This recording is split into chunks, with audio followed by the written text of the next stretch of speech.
what are the things that you really encourage pastors to do to, not get back there? Or for those that haven't been to see you, not to get to that point, how do they stay healthy and avoid burnout?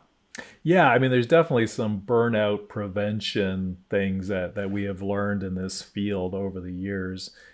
The more important thing that I'll get to in a minute probably is how come I'm not doing those things? Because Mm, typically when I say these things, it's like, oh yeah, yeah, I know that. right. Yeah. Are you doing it? No, you know. Right. And I even know in my own life, it's easy to set these things aside at times because you get busy, you're doing important things are on the front burner. So I'm not saying, oh, it's easy, just do these. I know it's a Right. struggle. And I've had to look at myself various times and say, I'm getting out of rhythm here. So Yeah. some of the things, from a big perspective, it's helpful for a pastor to have a clear job description, and that takes more than just the pastor, that takes the church. But clarity, is one thing that's been proven. If the pastor has a clearer job description, it makes it less likely they'll burn out because it's more specific what they're supposed to be doing. You can set better boundaries, you can set expectations that are realistic, all that stuff. But that takes the leadership in the church and agreeing Right. with that. Yeah. Another thing is sabbaticals. Sabbaticals are huge and have been proven to be very helpful. So, whatever that may look like, and more churches are doing those. For a long time, there was a lot of churches really negated the whole topic of sabbaticals, didn't think that was a necessary thing, but it's been proven to show it's really helpful to have that few months off, every 6, 7 years kind of thing, as well as, of course, the yearly vacation. Right. It's not Yeah. not in Like place of actually that. take one, turn it Yeah. off and get Yeah. away. And another thing is taking the counseling load off the pastor. Now, there's some pastors who are wired for that, for doing the counseling, and that's fine. Most don't want to be doing it, yet or not that they don't want to, but it's draining on top of preaching, leading, all the other things they're expected to do.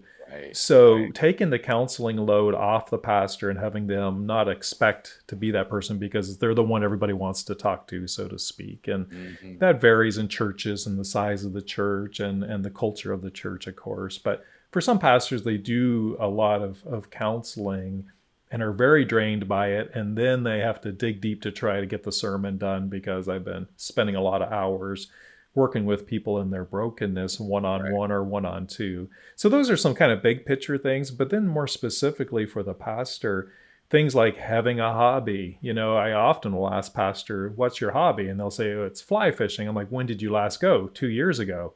And I'm like, that's not a hobby. That's history. It's not a hobby. That was the retreat you went on once. Exactly. And I understand how it happens. And so having a hobby, having a close friend, at least one, if not several, close friendships who are not ministry friends. I mean, they can be in ministry, even within the church or church staff, but we don't just get together about ministry. We can Right. go and we can just have fun and just be friends. Yeah. Right. 3 is physical exercise. There's going to be stress. There's no getting around stress. There's no setting perfect boundaries around your ministry life so you'll have no stress. No, there's always going to be stress. How do I deal with it? Well, exercise, of course, is very proven to help burn off stress and all the negative impacts it has on your body. So, and sometimes you can join two of these things together, your hobby and exercise. For Yeah. years, being in growing up in Canada, of course, as you would expect, you can stereotype, I play hockey, I play ice hockey. And so, Wayne Gretzky, let's go. not even close, but great player though, but yeah, not me, that's for sure. I'm more the goon type, really.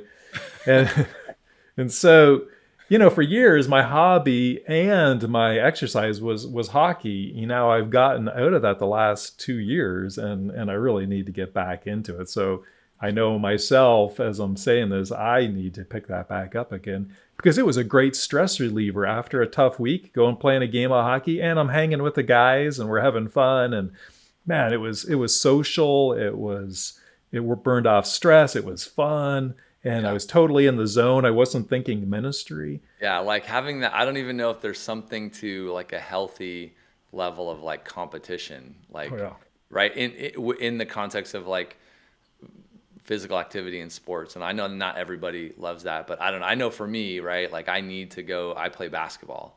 And it's a great way. Like I don't think about anything else. I'm with some buddies, and some of them are church buddies, and some of them are just other buddies that I know. Some of them are, buddies from school with the kids. Like it's just great. We have such a great time, and I'm out there competing, sweating, staying healthy, and it's fantastic.